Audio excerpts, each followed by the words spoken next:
Come on in, don your beaded necklaces, for today, March 4th, 2025, is Mardi Gras in the lobby. I'm Brandon. And I'm Leia. And in recognition of the festivities, we are bringing a movie to you all today that features Mardi Gras. Well, I wouldn't say it features Mardi Gras since it's less than 5 minutes in the movie. Okay, you got me. Unless you count all the time until they leave New Orleans, which only brings it to about 12 minutes. Okay, so we do at least get to say that Mardi Gras was touched upon in our topic today, right? Oh, of course. And yes. we get to hand out these cool beaded necklaces, which, skewing from Mardi Gras tradition, no reciprocity needed None. for these beads. Free. They are just gratis, totally free.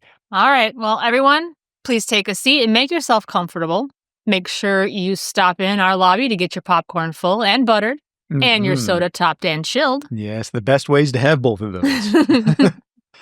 So, Leia, we do have to make sure that everyone's settled because this tour is going to start and it won't stop until we reach the end. But why do tour guides say that they're not going to stop until they reach the end? Because that's the whole point of a tour, right? I think it's just a filler. Yeah. So they have something to say, because what else are they going to say at the beginning? I suppose that's true. Yeah. All right. Well, anyway, we're not going to stop until we finish chatting about Hatchet. The night will soon be upon us. The spirits of the damned are on the rise. Let's get our souls on the move, my friend. Hatchet, a 2006 slasher horror flick. Gators, snakes, insects, deranged serial killers. These are all the risks you take when you're tracking a prize catch in the swamp. A pa and son hunting team predate upon a local predator, unaware that there is a more vicious predator seeking to make them prey. 12-footer if I ever saw one. No, I ain't leaving here without her. Going ashore to relieve some biological discomfort, the son, Ainsley, wanders away while Pa stays vigilant in the boat. From the darkness, the booming crash of thunder fills the bayou, and Pa quietly calls to Ainsley, the beast they seek. I think she's back.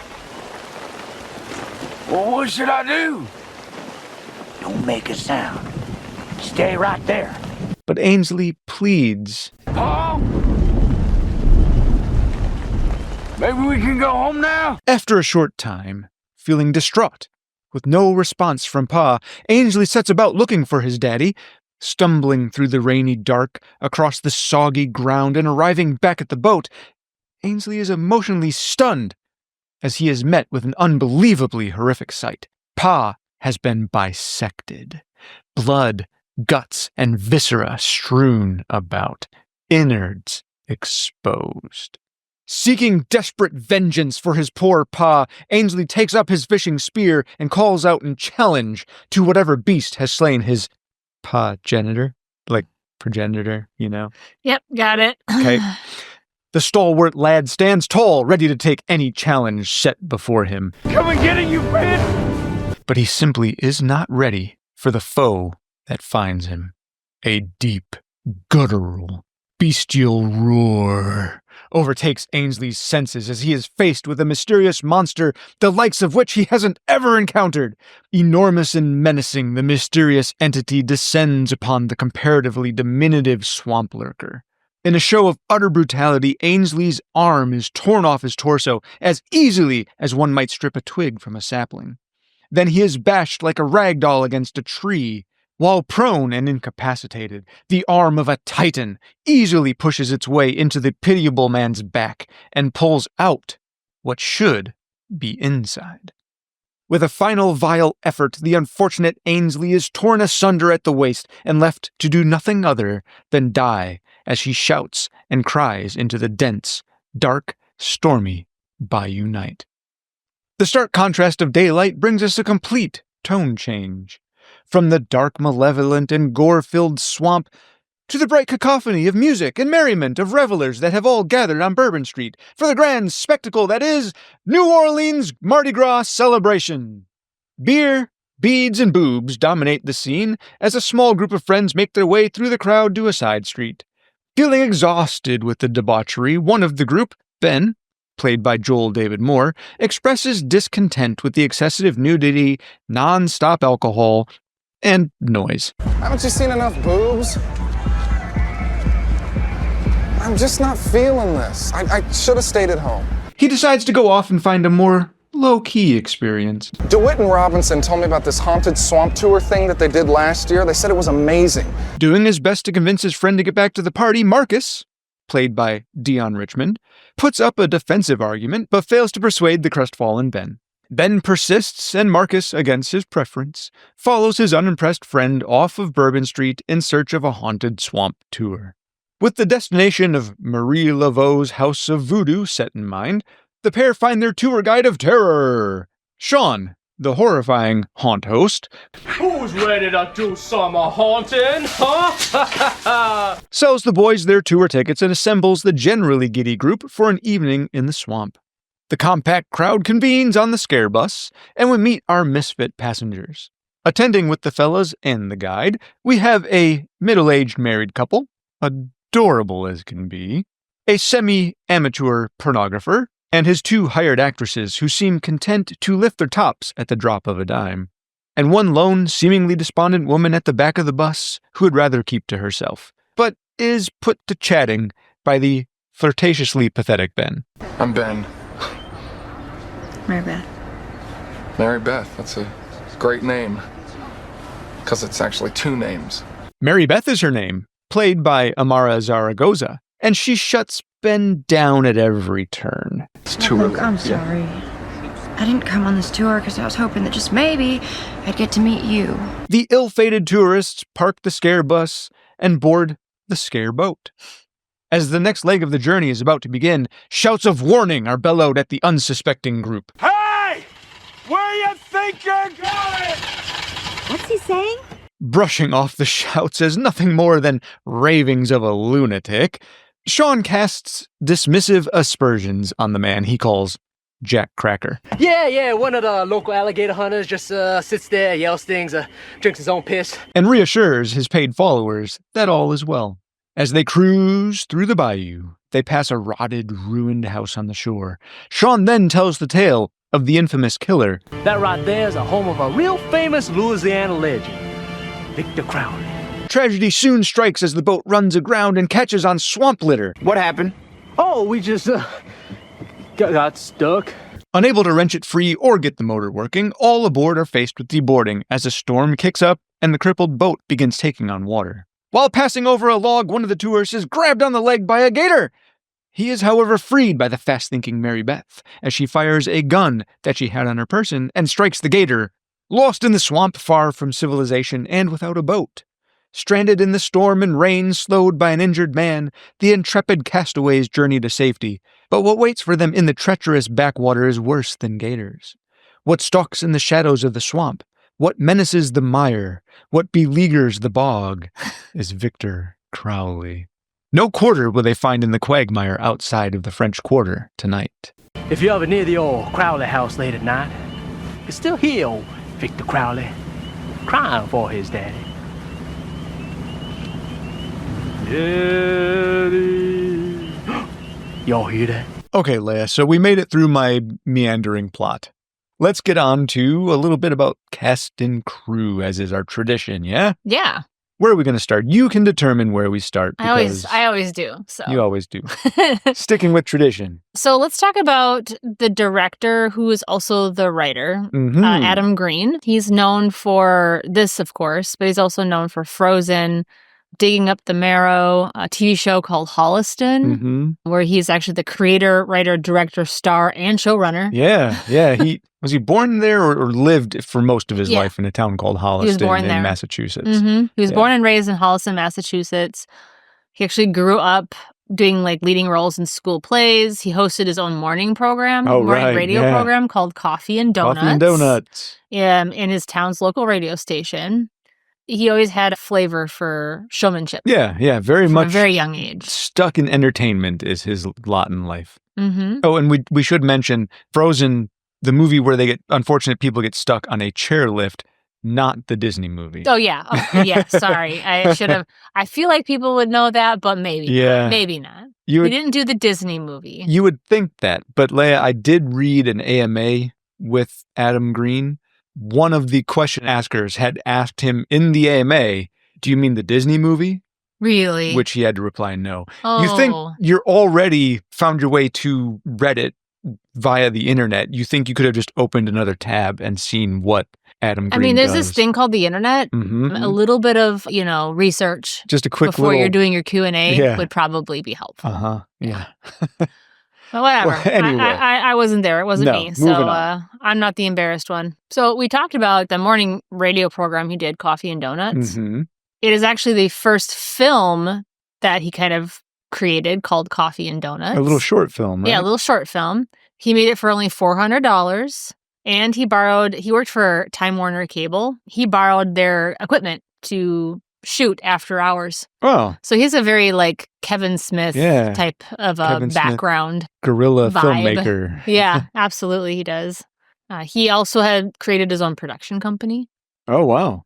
Aeroscope Pictures. And he headlines for the band, his own metal band, called Haddonfield. Yeah, I saw that. Which is on and off right now because, projects are getting in the way. Yeah, and they've only got one album out, and it's a live album. Oh, okay. There are 3 other bands called Haddonfield. Oh, is there really? There are. One is an electronica group.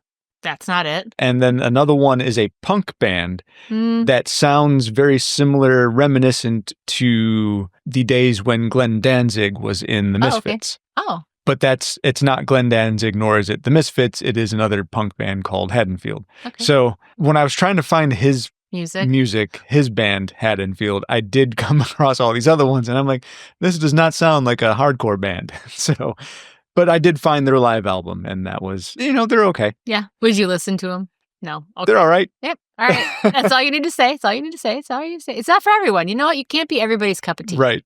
I support them running out on tour and doing some great music. Did you know he's long-term friends with Twisted Sister frontman Dee Snider? Dee Snider, yeah. I thought that was neat. Yeah, I think Dee Snider even showed up in his Holliston TV series a few times. And he officiated Adam Green's wedding when he got married. He's not married to this woman anymore, but when he got married, he officiated the wedding. Oh, that I didn't know. That's pretty cool. So that's how tight they are. Yeah, all right.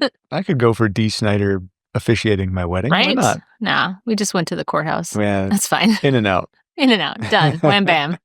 He's also a member of the Splat Pack. I don't know if you know about the Splat Pack. The Splat Pack. Why don't you enlighten us? It's a group of influential and groundbreaking filmmakers that includes Eli Roth, Neil Marshall, James Wan, Darren Lynn Bousman, Alexander Aja, Rob Zombie, and Greg McLean. Wow, quite the group. And the term was coined by UK critic Alan Jones. Recently, a documentary was made about the group. So he's an official member of that. He's in great company right there. He said in an interview I was reading, he's really proud of it. Too. Yeah. I am part of that group. That would be a badge of honor for me as well. Yeah, absolutely.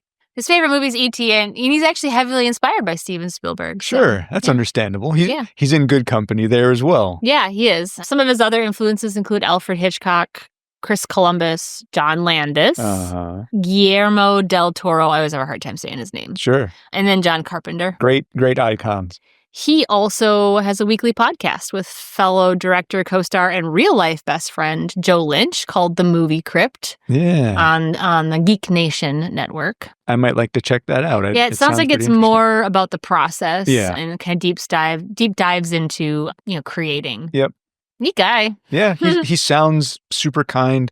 In a lot of the interviews and AMAs, he sounds like he's, pretty supportive. He doesn't like to charge for his autograph when he meets fans at cons and stuff. He thinks it should just be it's an autograph. A fine thing he does, yeah. Yeah. I mean, look at his friend group, as we talk about this film, all these people are people who continually come back to work with him. And it's because he's a great guy. Yeah, seems to be a nice guy. So next on the list is Kane Hodder, because Kane Hodder is the coolest gentleman I've ever met in my entire life. He was one of the nicest friggin' people I've ever met. Yeah. When he shakes your hand, it's genuine. Oh, yeah. What a nice guy. He had a nice firm handshake, but he didn't break my hand, which is what I expected to happen. He's a big dude. Yeah, he is. He is enormous. He majored in geography at the University of Nevada, Reno. And the only reason I bring that up is because I majored in geography at the University of Nevada, Reno. So, in fact, you got a master's in geography. Master's there, but we didn't go to school there at the same time. Not at the same time. I didn't see him there. Would have been awesome if you did, though. Yeah. He's best known as his role for Jason Voorhees, of course. That's kind of what... He didn't start as Jason Voorhees. No. He was, I think, 3 films in before he... He came in with the 6th entry in the series. 6th entry. 6 through 10. 1988's Friday the 13th, New Blood. Yep. He does have 139 IMDb acting credits and 110 stunt credits to his name. He's prolific. He shows up a lot in movies as like the hired muscle, or the quiet tough guy, or a most Marine, times. He doesn't usually have big speaking roles. No, not that he couldn't. He's a fine actor. He does fine. He's got a few starring roles, but not too many. I still think he prefers to do it that way. I think he prefers just to be the kind of silent, strong type. His first film was in the 1974 film California Split. Mm-hmm. He was uncredited, but it's a film about gambling. And a fun fact about him is he really likes poker. I mean, if he spent time in Reno, I'm sure he probably spent time in Vegas as well. Probably and did. All sorts of gambling all over that area. He's been in a lot of films that people may not even realize he's been in. Yeah, because a lot of time he's masked. In makeup or masked. But, he was in the 1985 film House, which was directed by the original Friday the 13th, Sean S. Cunningham. So that's how he got into the Friday the 13th films. He was in the 1986 Twilight Zone TV series. He was in Ghoulies Go to College. Oh, Ghoulies. Ghoulies Go to College, the best Ghoulies. We'll say that, sure. Yeah. He was in Alligator 1 and 2. Oh, Alligator. Yeah. Right, of course. Yep. The infamous Alligator. It's just a horror film. Yeah. Slasher film. Pumpkinhead 2, which is another slasher film. Pumpkinhead 2 Blood Wings, I think is what it's called. The Devil's Rejects. Yeah. He's in a series of serial killer films. So he was in Ed Gein, The Butcher of Plainfield. He was in BTK, and he was in Bundy, A Legacy of Evil. He was also in Frozen, which we talked about earlier, not the Disney movie, but the horror movie. He was in Hatchet 2, of course. He was in Hatchet 1. He was in Hatchet 2. Chillerama and Holliston. These are all films that were done by Adam Green. Yeah, he was actually in all of the Hatchet films. Yeah, he's been in all the Hatchet films. Yeah. The other films are Hatchet 3, and then there's Victor Crowley. He's also in a movie called Old 37 with Bill Moseley. Oh, no kidding. Yeah. All right. So, of course, Bill Moseley was in The Devil's Rejects. Devil's Rejects, House of a Thousand Corpses. Yeah, which is a Rob Zombie film. Yep. So there's a little connection there. He said he didn't actually get to work with Bill Moseley on The Devil's Rejects. They were in separate scenes that didn't really involve. He was I think he played one of the cops at the beginning of the scene. He said they didn't really get to be in any scenes together. It just didn't work out that way. Yeah. But in Old 37, they were they were brothers. Oh, wow. And he said he's like the greatest person to work with, and he really enjoyed it. I can imagine. Yeah. Bill Moseley, I always hear a lot of really wonderful things about. He seems like a cool dude, man. I wish I could meet him. So he spends his free time at burn centers for children. And if you're not aware, in the 80s, he was involved in a stunt where he was badly burned. Yeah, really all unfortunately over his body. badly, Yeah. So he wears gloves when he meets people because he doesn't want people to see his hands because they're badly scarred. You can see in pictures that the scar goes up his neck on the side. I think it looks really rad. Right. He looks so cool. But I can see why he covers himself because, he doesn't want people to be staring or looking. Yeah. But he spends a lot of his free time with kids who are suffering from the same affliction. Yep. And I think that's really honorable. I think that makes a lot of sense. That makes a great... Kind of weird that he's a Jason, though. Like, you can't show up at a burn center dressed as Jason. Oh, but why not? I mean, you're going to scare the kids. Some kids would probably dig it. What he should do is instead just show up dressed as like Olaf or and then say he was in from Frozen. Yeah, there you go.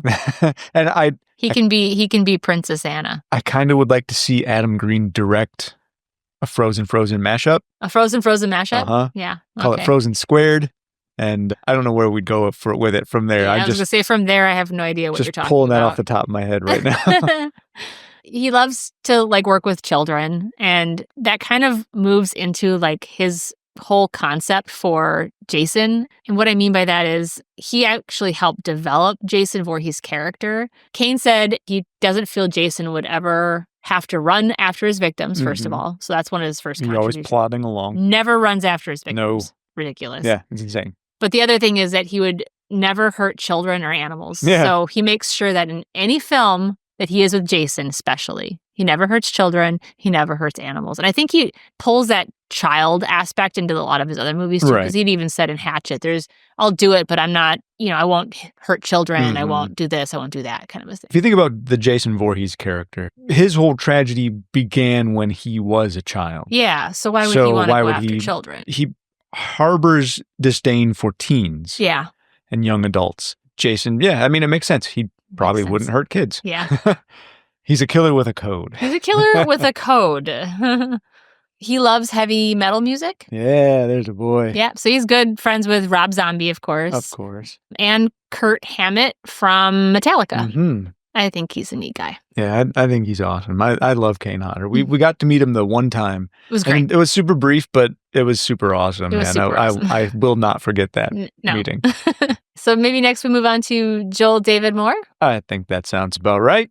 I think most people know him from Dodgeball, a true underdog story, and from Grandma's Boy, and of course from Avatar. Mm-hmm. He's also been in the TV series Sabrina the Teenage Witch. She was an Angel, an episode of Angel. Mm-hmm. So he's mostly known for, I think, being kind of more on the funny side. Yeah, he's kind of like the comic relief, nerdy, geeky guy. Yeah, which is interesting because when Joel came to do the interview for the role, Adam thought he was coming to do like a bit part, background part. Oh, sure, yeah. And then when Adam asked him what part he was there for, he was like, well, the lead. And he's like, yeah, come on, buddy. Yeah. And then he said by the time he was done, he was like, all right. So like the look already was kind of the look he was going for. Okay. But then when he did the audition, Adam was like, oh, well, there's my man right That's there. my guy. That's my guy. Yeah. And he actually had never met him before. They're friends now. Good friends now. Yeah, he's shown up in, I think, almost every subsequent Adam Green film. Yeah. He said one of his biggest regrets was that I'm going to spoil it if I say this. Spoiler alert. You might want to skip ahead like 10 seconds. Uh-oh. What happened? Oh, you don't want to know. I so do. Adam did say one of his biggest regrets was that he wasn't going to be able to put Joel in the next film because he had killed him off. But when he did the interview for Hatchet, that was one of the things he regretted was because he liked him so much. Right. Joel, again, overall good person, just like Adam. Oh, yeah. He's a philanthropist. He's on the board of $4, a nonprofit organization that's aimed at relieving medical debt for people. Mm-hmm. He's an active advocate for environmental sustainability. He works for Walking Softer, which is an environmental nonprofit to find solutions for the future, for energy crisis and for pollution. A really mindful person, it seems. Seems he's very mindful, yeah. He's also been in CSI, Crime Scene Investigation. So you've got that little bit. I got that little bit in there, yeah. I got my jab in there. It started as a joke, but we can't let it go. We can't let it go. No, this is a new thing, a new part of the show. Yeah. It's not new anymore. Not even new. It's just a part of the show. It's just a part of the show. Yeah, I'd say let's move ahead to maybe Dion Richmond. Dion Richmond. I was surprised to find out that in the 80s, he was Kenny from The Cosby Show. Yeah. Until The Cosby Show ended. One of the things he was most known for, actually, was his stint on Cosby. And he's really young in that show. Yeah. But speaking of young, he's been acting since the age of 11 months. That's weird. Yeah, he started acting in commercials. At 11 months old, At 11 months old. Adorable. Yeah, super adorable. He really provided good comic relief for this. Yeah, he's a funny guy. He is super funny. And his comedic timing. Yeah, he's so good. He seems to have great chemistry on screen with pretty much everybody he interacts with. Yeah. Leads me to believe he's probably a pretty decent fella. Yeah, sure. And he does a lot of TV work. Okay. So a lot of little parts here and there. 31 episodes of a series called Getting By. And then 34 episodes of Sister, Sister. Yeah. He played Jordan Bennett. Yeah. Sister, Sister. A few movie credits. Yeah. Do you have? Yeah, he was in those to share? Scream 3, not another teen movie. He's also in Van Wilder. And he was in the great movie Pool Boy, Drowning Out the Fury. Right. Yeah. It's got Jason Mewes in it. You know, it's Which I think, and Danny Trejo. It's not too often we come across a whole lot of movies that I haven't seen. Yeah. I don't know if it's any good. I have not seen that Kevin one. Sorbo? I mean, come on. Kevin Sorbo. I'll skip anything with him in it. So. He actually seems pretty private. There's not a lot of information out there on him. He seems to be content just being himself. Yeah, being himself. Amara Zaragoza. Yeah, let's talk about Amara Zaragoza. His name is also, or was, Tamara Feldman. That's what people would know her from before she changed her name. Yep. She was also in CSI Crime Scene Investigation. She was. And CSI New York. Yeah, as two different characters. As two different characters. She's been in the TV show Smallville, Monk, Supernatural. Most recently, she's in a TV show called Strange Angel and Walker. She has been in some things recently. Yeah, and she was also in I guess you would call it a horror movie called Alice Kills. Okay. Which is actually pretty decent. She doesn't seem to be in too many leading roles or like Not major typically, roles, no. but she's still working. She was diagnosed with MS in 2015. And interestingly enough, her sister has it too. So they're both suffering with it. That's unfortunate. She actually changed her name after she worked with an Aztec medicine man for a month that was there to help her with her multiple sclerosis. She's also an avid horseback rider. Yeah. And musician. So she's a neat lady. Yeah, very multi-layered. Very much. She's like an onion. That's right. But doesn't make you cry, I hope. Make you cry. She might. I don't know. She might. Lastly, I'm just going to mention these two names. I'm not going to go into any detail because they're going to come up again in other great movies. Right. But Robert Englund was in this movie, and so was Tony Todd. Yeah. Super cool cameos, both of them. Yeah, very brief. Very brief. For both of them. Yeah, Tony Todd is hilarious. Tony Todd comes back to actually feature much more in the sequel. Yes, and Adam, in the interview with Adam, he was saying that he is hilarious in the sequel. I can only imagine. Didn't realize how funny he could be. He's quite hilarious. Again, this movie has some comedy in it. It reminds me a lot of Jordan Peele's film Get Out in that it's a horror film, but he's able to add a comedy aspect to it, and it works. Yeah. And I think that horror directors who have comedy in it that works like that, they have something special. This movie is explicitly a horror comedy. Yes. It's not super slapstick comedy, and you know my passion for B-horror flicks. Yeah. I love them. I know you probably can't stand most of them that I end up watching, but I absolutely love and adore them. I love mixture of horror and comedy. Yeah. I do prefer my just straight, strong horror films, but I do have a love for B-horror. And this is a movie I wouldn't call a B-horror movie. No. It's got a like little right more on the edge behind it. Yeah, I would say it's like a B+. A B+. Okay. or an A- horror movie. Yes. Certainly not as sophisticated as Get Out, but it definitely has an air of comedic presence that you don't find in other horror films. Yeah, well, Adam Green even said that his biggest inspirations for this movie were Fright Night and American Werewolf in London, both of which have a lean heavy on comedy. Comedic aspect to them. They're movies that don't take themselves too seriously. They are okay laughing at themselves. And in some scenes, that's the point. But that you can definitely see how that has shown through in this production. Yeah, so John Landis did American Werewolf in London. Tom Holland did Fright Night. He really seems to be a big John Landis fan for sure. I can only imagine. John Landis makes some great movies. Yeah, I'm a John Landis fan too. Yeah. So before we get out of the casting crew, I do also want to mention Riley Vanderbilt. She plays young Victor Crowley. I think she sounds pretty awesome. Yeah. She's super into geekdom and gaming. This was her debut film. This was her, yeah, absolutely. And she actually wasn't, when production started, she wasn't supposed to be young Victor. Right. She was there and they were kind of using her for test makeup for young Victor. And since everything had already been fashioned to fit her size, I figured, screw it. Just have her be young Victor Crowley. Yeah, they were testing the latest in latex prosthetics on her, and she volunteered. That's a great way to kind of stumble into the whole situation. This is crazy. If you look at pictures of her, she's gorgeous. Oh, yeah.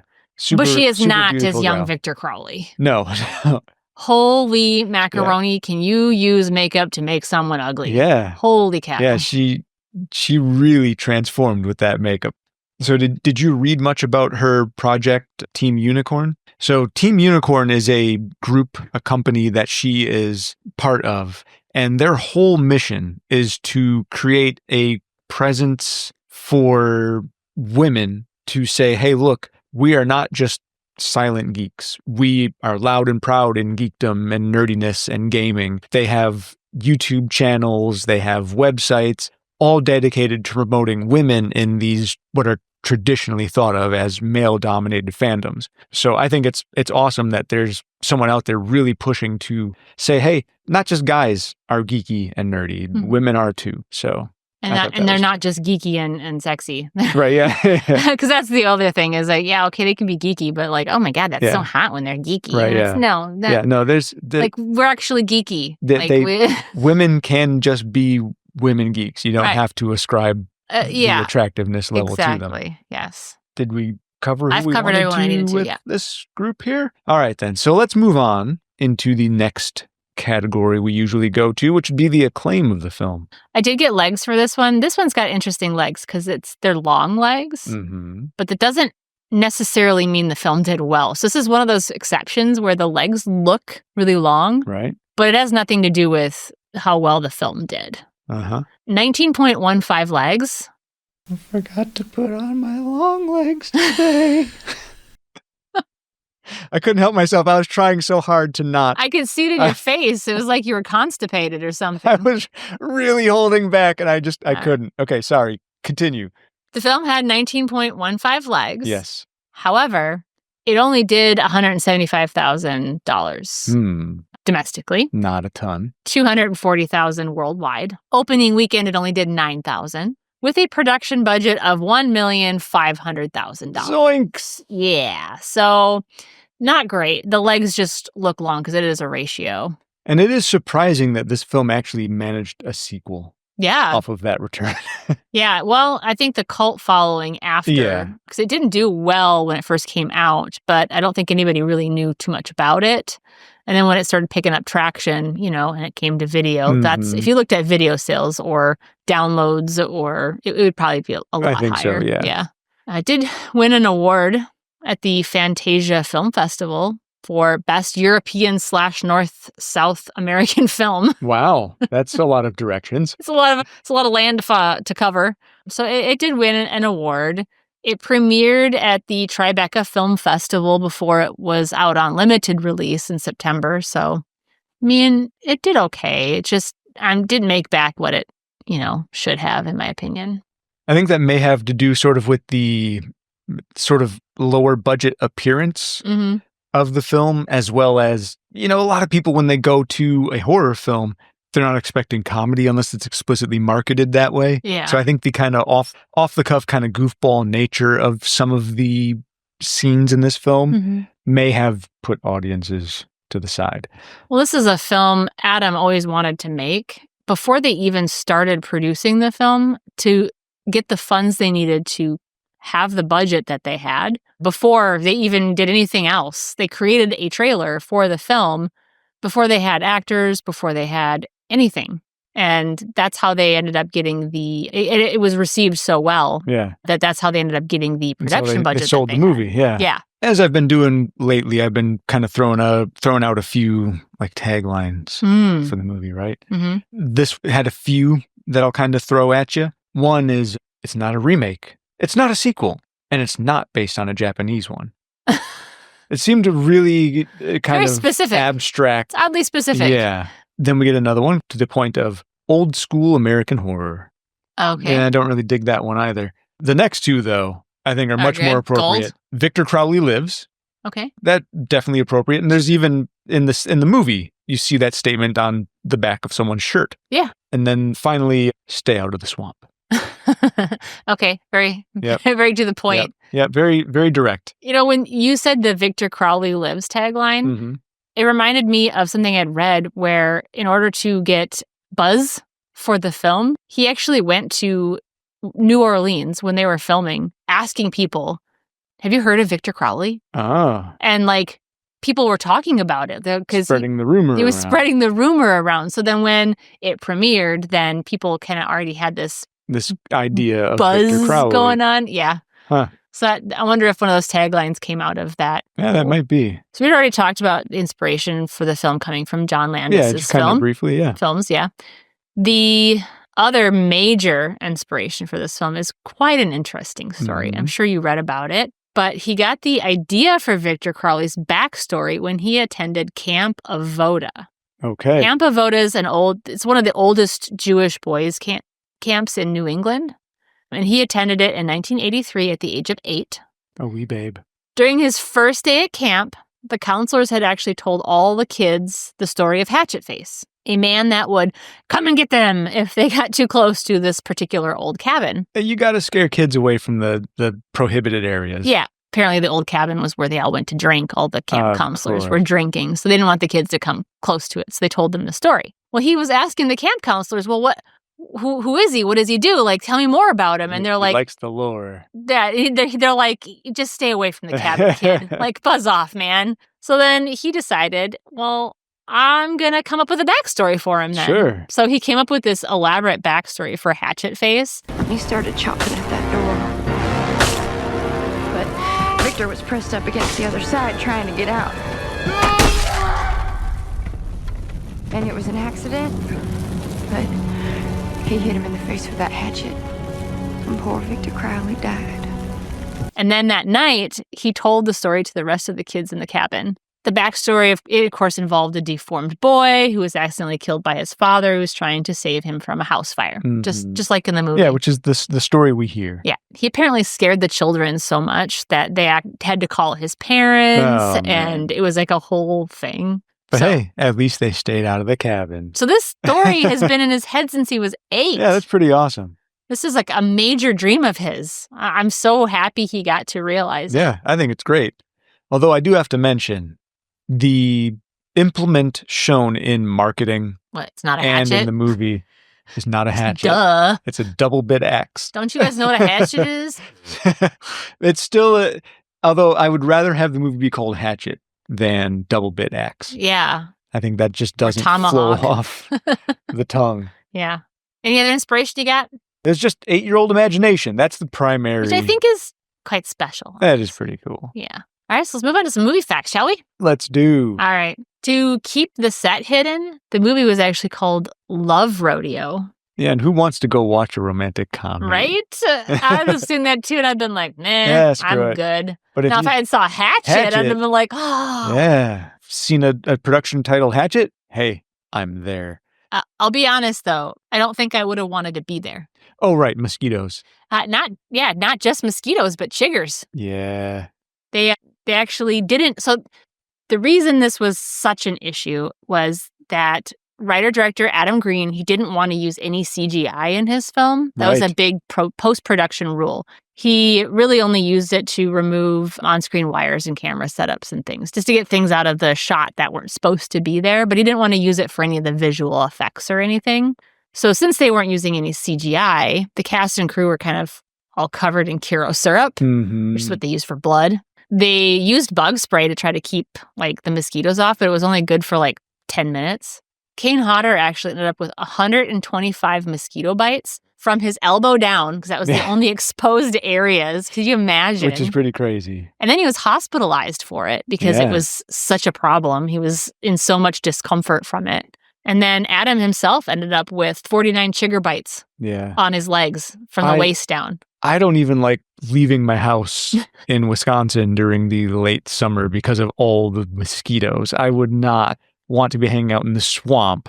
No. And if anybody knows anything about chiggers, they're a tick. They're like a form of a tick, and they're very tiny, and they burrow in your skin. Yeah. So you literally got to wait till they burrow themselves back out, or you got to kill them in your skin. So you've got like literal bugs in your skin. Yeah, they're nasty. He said that they also had several people go to the hospital for DEET poisoning because they were inhaling so much bug spray. The only way to combat what they're dealing with out there. So people were hallucinating because they were DEET poisoning. What a production. The film came out in September, which means they were probably filming dead of summer. Yeah, absolutely. Yeah. It's not the prime time to shoot in Louisiana, but they had to because of financing purpose. The production company that was financing it told them they had to film during this time, or else they weren't getting funding. Contracts and all that other crap. Yeah. So Adam said in an interview that he had thought about quitting, but this was his baby, his pet project. Couldn't just let it die. Yeah. So this is the only thing keeping it going. Victor was the Crowley fact lives. that he had such a love for this film. To go along with the no CGI rule, he also didn't want to use fake vomit. Oh, yeah, this story's gross. So I know exactly what you're going to say. It's so Joel gross. David Moore had to vomit on screen. It was legitimately, he did throw up on camera for the first take. Yeah, what did he throw up? What was it? What was the mixture? After the first take, he was given a mixture of cold clam chowder and orange juice to produce a second vomiting scene. That was the second take. Yeah, because, once you do the first time, naturally, you're just not going to want to do it again. Well, you don't have anything in your tummy. So, it's going to be a dry heat. It's not even very, that's so gross. Yeah, it is. Had I known that the first, when I was watching it before, the first couple times, right? I think it'd have been harder to see. Yeah, and now when I see it again, I'm going to be like, that's real, Yeah, man. So nasty. Ugh. Don't like it. Yeah. No, thank you. I thought it was a fun fact that if you watch, I don't know if you read this, but if you watch the first 3 Hatchet movies in a row without the opening and the end credits, it makes one long, uninterrupted storyline. Yeah, it's pretty neat. I really, really, really, really want to try that sometime. Let's do it. I'm ready to go. Watch all of them in a row without the opening credits and the end credits. Yeah, we'll just do a little skip credits and away we go. That's crazy. Yeah, it's pretty cool. Because when you watch the first one and it ends with that really blackout cliffhanger, ends. Yeah, you're left wondering, what the hell? Yeah, what's going on? Yeah. Well, watch the second one; it'll pick up. It'll pick back up. You'll be good. The one difference is that the actor who plays Mary Beth changes. Yes, that's a fun story, actually. So watching the whole trilogy back to back makes one complete story, right? Yeah. With one kind of glaring exception. Sure. It breaks the continuity because... A little jarring. Yeah, a little bit jarring. Because, of course, you're used to seeing Amara playing as Mary Beth. Yeah. However, Amara didn't want anything to do with the sequel. She didn't want to come back. And according to Adam Green, it sounds like she had some kind of poor advice given to her by management or agents. But that gave Adam the opportunity to track down Danielle Harris, which is who he wanted for the role initially. Oh, okay. But being that this was his first movie, his first major movie, he didn't want to be seen as a director doing stunt casting and getting a big name to play the lead, one of the lead roles. Which sounds like somebody's overthinking. Yeah, I think so. It's an overthinker. I think it definitely is. But that gave him the chance to get Danielle Harris who he really wanted in the sequel, place, right? Sure. So it's great. I love Danielle Harris. She's been in the Halloween movies. Yeah. Like I said, it's a little jarring, but once you watch, it's not so bad. She's the queen for a reason. She is a screen queen for sure. Yeah. But in connection to Halloween even further, there's a segment where Sean, the tour guide host, I don't know why I need to throw host in there. The tour guide, Sean, at one point he's talking about after Victor Crowley has been shot, he says, well, you only shot him once, right? Maybe you gotta shoot him 4 times, I don't know, 4 or 6 times. Maybe you gotta shoot him 6 times. In the original Halloween movie, Dr. Loomis shoots Michael 6 times. Yeah. Doesn't kill him, though. Doesn't kill him. Nothing does. And I will say there also is controversy because there are fans online who will say, okay, yeah, he shot him 6 times with 6 audio shots. However, if you watch the movie and count muzzle flash, you'll see 7 shots. Oh God! What you guys do we are do? weird, man. Let's just call it 6. Too and much. Be done. Too much. Right. Speaking of overthinkers. Yeah, exactly right. Well, and so it doesn't kill Hatchet Face either. Nope. So, yeah, 6 shots is not the key. No, 6 shots is not enough. No. I mean, it would kill me. Yeah. Well, you're not Victor Crowley. No, certainly not. Far from. Or Jason. Or really anybody cool. Anybody cool. Anybody slasher cool. Yeah. You're pretty cool. Oh, thanks. Victor Crowley only kills 1 person on screen with the double bit axe. Yes. AKA the Hatchet. Right. Which is... It's called Hatchet. It's called Hatchet. He's only killed one person with it. That I think... Maybe it's because it's not an actual hatchet. That's probably right. He's like, well, I can't kill somebody with this. Yeah, this is what else do I got at the moment? Oh, this double-bladed bit or double-bit axe. Guess I'm going to use that. Yeah. Most of the time, though, he just brutalizes. He's so strong, he just pulls your arms off. Yeah, he's and just... rips you apart. They should have called it melee face. Dismember face. Yeah, I'm going to pull your arms off face. Splatter face.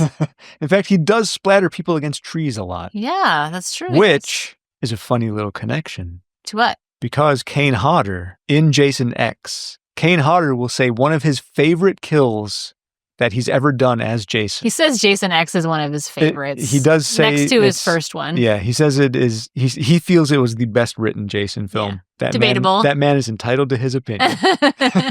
So Kane Hodder will say one of his favorite Jason kills ever was the one in Jason X where he picks up the woman in the sleeping bag and bashes her against a tree. It's such a crazy scene. It was done with comedic effect, and it is hilarious. It is. Where Kane Hodder goes, bodies get bashed against trees. Yeah. You know, another funny Kane Hodder story. The boat that's featured in Hatchet is actually a repurposed Kawasaki JS550 jet ski that was rotting on the outskirts of his estate. Wow, so they managed to repurpose that into a larger boat, huh? Yeah, so I think they may have taken the motor from it or something. Sure, it was disrepair. Yeah. But they may have taken the motor from it and then built something that looks like a boat. So it wasn't even an actual boat. Scare boat. Yeah. Kane Hodder donating. Then why not? If you got a jet ski just lying about. The guy's a saint, man. Yeah. You need a boat? I got a jet ski. We've watched the unrated version. I think that's because I never saw the film in theaters, so I think it was a limited release in the theaters anyways. Right, yeah, I guarantee it was. Theaters, yeah. The unrated version contains an extra minute of sweet, sweet gore. Oh. That you can't get in the R-rated version. Of course. Yeah. You always got to cut out that little extra blood for the friggin' stuffy MPAA. Pansies. Man. If it's not understood, I do not have much care for the MPAA. But I also don't have much care for people in suits. But let me take off my Anarchy t-shirt here. Okay. What t-shirt you got underneath? Underneath, I got this little t-shirt with a smiley face on it. That doesn't happen to be the logo for Newberry Comics, is it? Leia, it very well might be. Where did you get that? Somewhere in Massachusetts. Could it be in New England chain that sells CDs, DVDs, and comic books? Oh, that sounds like it. You know, I can't resist a good comic book store. All right, tell us what you're really getting at here. So, throughout the film, Ben wears a t-shirt.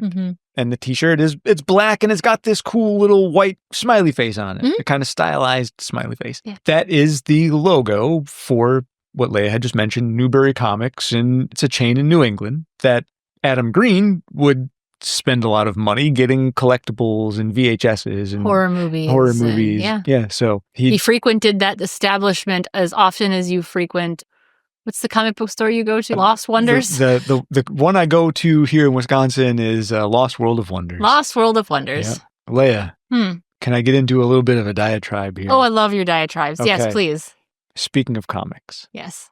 Oh, man, your face just lit. Baby, I'm talking about comic books. So, there's a comic book series that I enjoy, and I think you do as well, called Hack Slash. Oh my gosh, love Hack Slash. Yes. Hack Slash, it's about a teenage girl. Her name is Cassie Hack. Do you like horror movies and you like comic books? Yeah, it is. It's really a good series. It is written in the style of what would be a slasher flick or a B-horror flick. In fact, it fits perfectly with the style of Hatchet. And a million crossovers. Again, a lot of silliness and goofiness, comedy is built into it. Cassie Hack is a traveling slasher killer. So she travels the country looking for slashers, and she takes them out with her partner named Vlad, a big hulking mass of a creature. Yeah, not much going on upstairs. Not much, but super kind and gentle. Yes, for a big dude. Unless you're a slasher, then he's brutal. He's like Kane Hodder. He basically is. So Cassie Hack's mother Of course, Kane Hodder has more going on upstairs. I'm sorry. He I didn't does, mean yeah. that No, at all. he's a I didn't mean that at right, all. yeah, no. Let me backtrack Yeah, a bit here for a second. You don't want that man showing up at your door. No offense, Kane. So Cassie Hack's mother in the comic books was a lunch lady at school, the school that Cassie attended. And Cassie had been getting bullied by a bunch of kids at school. So Cassie's mother killed the bullies. And then rather than face prosecution, she killed herself, but then rose from the dead to continue killing children. Lunch lady killer. Cassie then was her It's a little first, traumatic. It is, very much so. Mm-hmm. Cassie's first slasher that she killed was her own mother. Ew. Oh, boy. So the reason I'm bringing all this up. Yeah. Were we getting to some kind of point? We're going a long way around, right? Brandon's just rambling about comic books. Brandon, intermission. So Cassie has crossed over and done battle with other independent comic book villains, with other movie properties. Like she's done a team up with Ash from The Evil Dead. Okay, that's cool. She has fought Chucky. Mm-hmm. All this is to say, there wasn't a Hack/Slash annual where it was Hack/Slash Was it versus Victor Hatchet. Crowley? Yes. Oh, In that's pretty 2011, Cassie Hack fought Victor Crowley. sweet. Neat. That's So, super cool. Yeah, it is pretty cool. Yeah. Hack/Slash was supposed to, for a long, long time, was supposedly in production to be a film. Still hasn't materialized. I don't know if it ever will. Good idea for anyone out there who, is looking to do a really cool Yeah, film. no, it's a really great series. It'd be I love a neat it. property to do. Yeah. You probably need a lot of leeway for that one. You need a lot of permissions for that one. Yeah. but Oh, could be a completely original story. I think Tim Seeley is the story creator. Tim Seeley and Stefano Caselli, who did the art. Mm-hmm. I think they're very open to creating a series, probably for relatively inexpensive for licensing. Yeah. Because I think they just really want their story to be made into a movie. Yeah, I'm sure they do. Okay. Well, thank you for indulging me on that. That you was know me, interesting. Comic Yeah. books, I can't not. Yeah, and it's a good segue for those who are intimidated by getting into comic books to get into something like that. While that series is quite a ways in, Mm-hmm. if you like horror films or you're really into that kind of thing, that's a really fun comic book to read. And you wouldn't necessarily need to start from the beginning. Yeah. It's kind of fun because, like you said, her first kill is her mother, but it's one of those comic books you could probably pick up. A lot of this, in the middle and you'd be fine. A lot of the short story arcs are rather independent of everything else. Yeah. If you get into the main storyline, I think you have like 75 issues to read. Mm-hmm. That's not a whole lot. Yeah. Everything else out of that is relatively standalone. And you can get a TPB for that. So Absolutely. A big old omnibus and you'll be set. yeah. Well, Leia, I don't know. I'm looking kind of dry over here. Yeah. So there wasn't as Other much info. for this film in terms of trivia, Yeah. which is surprising, to be honest. Yeah, I think if we were to delve further into the rest of the series, I think we'd find a lot more. Yeah. We could have even done a full, 1 through 4 episode even. Yeah. It would have been a bit longer at that point, but we could have done a whole encapsulating Hatchet series altogether. Yeah. Well, maybe we'll do 3 through 4 in Maybe another we will. episode. Yeah, who the hell knows? Yeah. But we've made it through the adventure alive. Woohoo, Hooray! we sure Good for us. did. I think it's time we let everyone go, Brandon. I'm sure they've had plenty of other things to do today. Plus, it is Mardi Gras. All right. Yes. Yes, it is Mardi Gras. But before everyone goes, let me just please kind of shamelessly beg. He doesn't usually beg. Not usually, but sometimes I do. Please, please, please give us some ratings wherever you listen to us. A 5-star would be great if you think we deserve it. Leave a little review somewhere too if you want. Yeah. Go ahead, just pop a little comment. You can comment on every episode individually on Spotify if you like. Leave a review on Apple Podcasts. If you DM us a screenshot or email us a screenshot of your review or your rating, we will call you out on a subsequent episode. Yep, Give you a absolutely. little shout out. We'd love to bring attention to other folks. Our podcast may not have a huge reach yet, hopefully someday, but we'll call you out. We don't mind that. Give everyone a little notoriety. And also, please, with a little caveat there, just don't be nasty and mean. Yeah. We don't need that. Don't be a jerk. That'll get ignored. Yeah, that Sorry. definitely will It'll be just get ignored. Or we'll just come at you with a Mardi Gras coup de grace. Coup de grace. Right? Yeah. Yeah. Coup de grace? No. No, Leia. Dude, I know how much you love I when was- people say that. I intentionally was avoiding getting into that explanation. But if you want me to, I will. No, I don't think we need to. Coup de grace. Look it up. It is coup de If you're grace. curious. Not coup de grace. Why? Now I want to Okay, know. now you need to know. Okay, Mardi Gras, Fat Tuesday. Mardi, Tuesday, Gras, fat. Yes. Coup de grace. So unless you're saying you're doing a punch of fat or I've heard coup translated as like punch or kick or overthrow. Violence of some sort. Yeah. And grace as mercy. So an overthrowing of mercy or a punch of mercy. Coup de grace. I like coup de grace better. Sure. Punch me in my fat. A punch of fat. An overthrow of fat. Yes, why not? It's Fat Tuesday, Brandon. Coup de grace. Thank you. Punch that Tuesday. Why not? Well, no one likes Tuesdays. Punch it in Except the face. for the fact that our show comes out on Tuesdays. We're trying to improve Tuesday. Yeah, we're making your Tuesdays better. That's right. Okay. All right. Anyway. Please check us out at themovietheaterlobby.com. Email us at themovietheaterlobby@gmail.com. And find us on socials at The Movie Lobby on Blue Sky, Facebook, and Instagram, as well as The Movie Theater Lobby on YouTube. Yeah, absolutely. And Leia, you can find us all individually if you're so inclined. I'm on Blue Sky as Brand MC generally, and I could mention the other ones, but it's really not worth it. I don't spend any check them out time anyway. on them at all. Truly, Blue Sky is his home. It is, really. It's your home base. And Leia, I would say Blue Sky is my home base too. primarily. But you can find me at all of the previously mentioned socials. Leia McLeavy at LM Nerd Room and at lmnerdroom@gmail.com. All right. Yeah. Absolutely. A few ways to get in touch with you. Yeah. I make it limited, I guess, just because I'm lazy. It's okay. And I'm also not good at being social.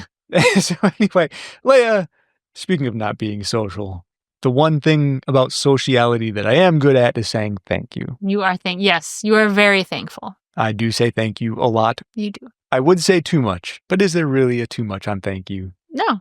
So I can honestly tell you, anytime my kids have ever said thank you to me, I've never been like, man, that's true. you say thank you Just too shut much. up with the damn thank yous already. Christ. So, thank you to everyone who gives us their time and attention every week or even occasional weeks. Yeah. I'm not judging you. Nope. If you just want to stop in and do a one shot, that's fine. Thank you for stopping. Yeah, thanks for stopping by. Lobby Maybe we'll catch doors you are again. always open. We understand that not every movie we cover is everyone's cup Come of tea. back again someday. Yeah, when we do find another one you like, come on back. The seat will be ready for you. Indeed. But of course, Leia, after I thank all of our listeners, our friends, our fellow movie lovers, I have to thank you. I have to thank you. Uh-huh. Without you, this would not be so fun. Aw, I appreciate that. So thank you. Try to bring at least a little bit of fun. You bring the party. Oh, baby, now we're talking and giving me way too much credit. But we always have their spoiler warnings for people who haven't seen the movie, right? Yeah. Well, we never give people the chance to see the movie before we talk about it. Yeah, and that's our bad. It is. It is an idea that we had initially wanted to do when we just started. forgot. But We forgot. boy, did we just forget. Yeah. For how many episodes we now? had a couple listeners tell us, hey, Yeah. could you Hey, could you just give us a please heads up? give us a heads up so I can watch the movie before I listen? So here it is. Here it is. Next week, we're covering an absolute classic Yes. from 1994. Yes. Do you want to tell them what it is? I do. Yes, I do. Please do. What do we got? Kevin Smith's Clerk. Indeed. All right. So please meet us back here again next week on The Movie Theater Lobby. Bye-bye, everybody. Goodbye. I had his foot dangling over the edge. He fell in? A gator got him? What happened? He slipped. Hit his head right on the roof and sued me for negligence. That cocksucker!